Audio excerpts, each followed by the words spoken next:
Welcome to this explainer. Today, we are cracking open Eduardo Galeano's incredibly influential and, frankly, widely debated text, Open Veins of Latin America.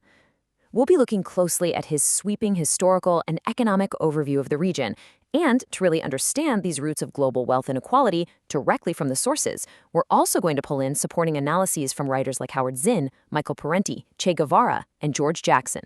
So let's just dive right in with a massive question. How does a region so historically rich become so persistently poor? I mean, this right here forms the absolute core of Galeano's thesis regarding the deep historical origins of wealth inequality in the global south.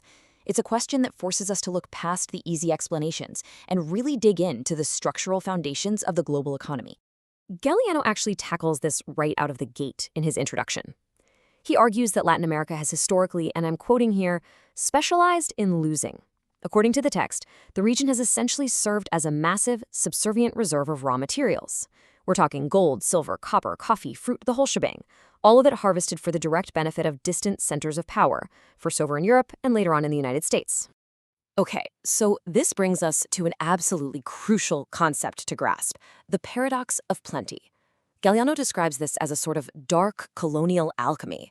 In this dynamic, a region's immense natural wealth actively generates its own poverty, simply because it's being systematically drained to feed the prosperity of foreign empires. As Galeano famously puts it, it's a perverse alchemy that turned Latin American gold into scrap metal and food into poison for its own people. Section 1. History of Open Veins. To really visualize this, think about Potosi, a city in modern-day Bolivia. Back in the 17th century, the sources describe it as a place of unimaginable colonial riches.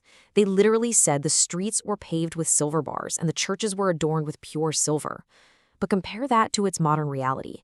Today, Potosi is a deeply impoverished city where citizens have to scavenge discarded tin from old refuse. It perfectly captures Galeano's concept of the mortality of wealth. That mountain of silver fueled the development of Europe, but left Potosi with the permanent open wounds of colonialism. And, this extraction wasn't just about mining minerals, it was agricultural, too. Galeano points out that the old colonial plantation system basically morphed into what's known as the latifundio system.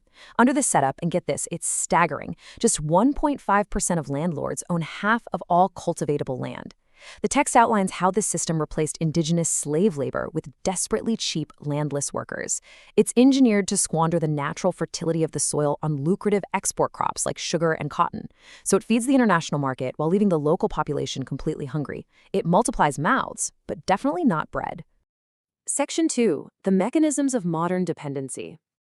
Now let's look at some numbers from historian Howard Zinn, because they put some hard, measurable data behind Galeano's thesis. Between 1950 and 1965, U.S. corporations invested $3.8 billion in Latin America. But over that same period, they extracted a massive $11.2 billion in profits. If you compare that to Europe, the investments were much higher there, but the profits extracted were actually lower. Zinn points out that this is your classical imperial situation. The places with the most natural wealth become the biggest victims of more powerful nations. So how exactly does this imbalance keep going? Well, Galeano calls it the vicious circle of debt, and it's basically a perfect trap. Step 1. Foreign monopolies extract the domestic wealth. Step 2. Because that local capital is now diminished, these nations are forced to go out and seek foreign loans. Then, international banks dictate incredibly harsh economic policies as a condition for those loans. And finally, to pay off that mounting debt, the countries are forced to exponentially multiply the very same exports that are devouring their own wealth and labor in the first place. And this dependency doesn't stop at raw materials. It bleeds right into the industrial sector. Galeano notes that foreign capital often captures local markets from the inside out by monopolizing technology. As he writes, technology comes to them secondhand, but those wealthy centers charge for the copies as if they were the originals. This kind of technological dependency totally stunts independent local development.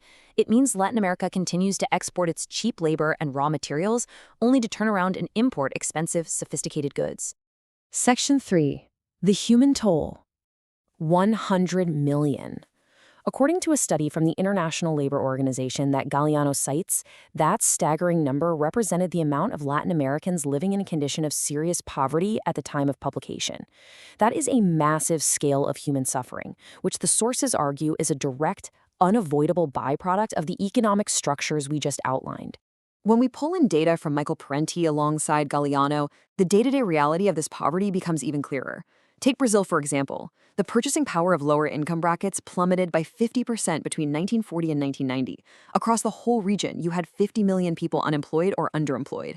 And that intense economic pressure forces this massive migration into cities, which creates those sprawling slums you hear about, the favelas of Rio, the villas miserias of Buenos Aires. The authors argue the system literally vomits people, maintaining starvation wages in the global south to essentially subsidize high salaries and cheap consumer goods for folks in the US and Europe.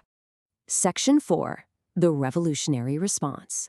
Now, this environment of intense structural inequality naturally brings us to Che Guevara. When he analyzed these prevailing conditions of underdevelopment, his starting point for revolutionary ideas wasn't just some abstract theory. It was the very tangible conditions of exploitation around him: the illiteracy, the lack of healthcare, the unemployment. Guevara used this analysis to formulate his methodology for armed struggle. His target? What he viewed as oppressive, foreign-backed oligarchies that were completely obstructing any path to a more just society. And what's really fascinating here is how this anti-capitalist sentiment totally transcended borders. We can see this reflected powerfully in Blood in My Eye by George L. Jackson. Jackson's writings heavily echo the exact same themes found in Galeano's work. It demonstrates how the struggle against structural poverty and property relations resonated deeply, even coming from within the United States prison system. Actually, Jackson's analysis lines up incredibly closely with Galeano's framework. Jackson argued that a true revolution literally means the overthrow of all existing property relations. Simply swapping out government personnel without dismantling the underlying economic institutions, that's just reform, not revolution. Both Galeano and Jackson argue that the power to fix these critical defects in society rests entirely with whoever controls the production and distribution of wealth. Section 5. A Subjugated Outpost. So, bringing all these different perspectives together, we hit on a really crucial collective point. Underdevelopment is not just some primitive stage of capitalism that a country will eventually outgrow. Rather, it's a structural consequence of global development. According to these sources, Latin America's poverty isn't some historical failure to progress. It's a direct result of fueling the rapid development and wealth accumulation of the global north. They are quite literally two sides of the exact same coin. I want to leave you with a final, pretty provocative thought derived directly from Galeano's text. Is Latin America a region condemned to humiliation by nature? Or is its plight a product of history made by human beings? Because if this vicious circle of wealth and poverty was created by human systems and human decisions, the implication is incredibly powerful.